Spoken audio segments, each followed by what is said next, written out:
I think that endoscopic treatment of obesity is really going to come to the forefront in the coming years to decade.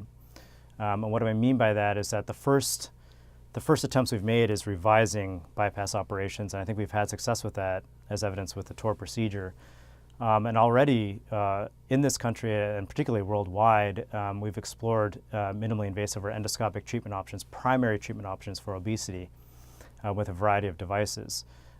So, for example, we have intragastric balloons, which were around earlier in the 80s, and now we've had several revisions and reiterations of these devices and improved their safety profile and tolerability. So gastric balloons now are becoming increasingly a part of the arsenal for treatment of obesity, and we're looking forward to FDA approval of those devices hopefully this year.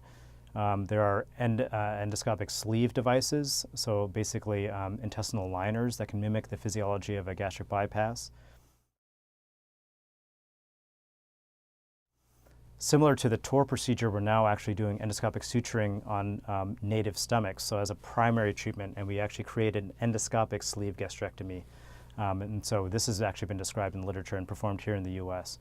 So there's a variety of endoscopic procedures that are coming down the pipeline that I think are going to fill in the important gap between diet and exercise and medications and an invasive surgical procedure. We have this sort of space in the middle where we can capture a lot of patients and provide treatment not only for obese patients, but even just overweight patients before they become obese.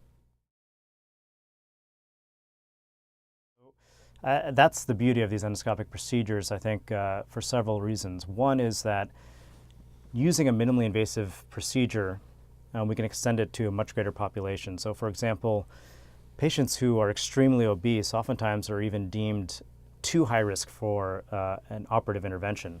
So we can actually perform these procedures, endoscopic procedures first, achieve some initial weight loss and actually improve their perioperative risk profile.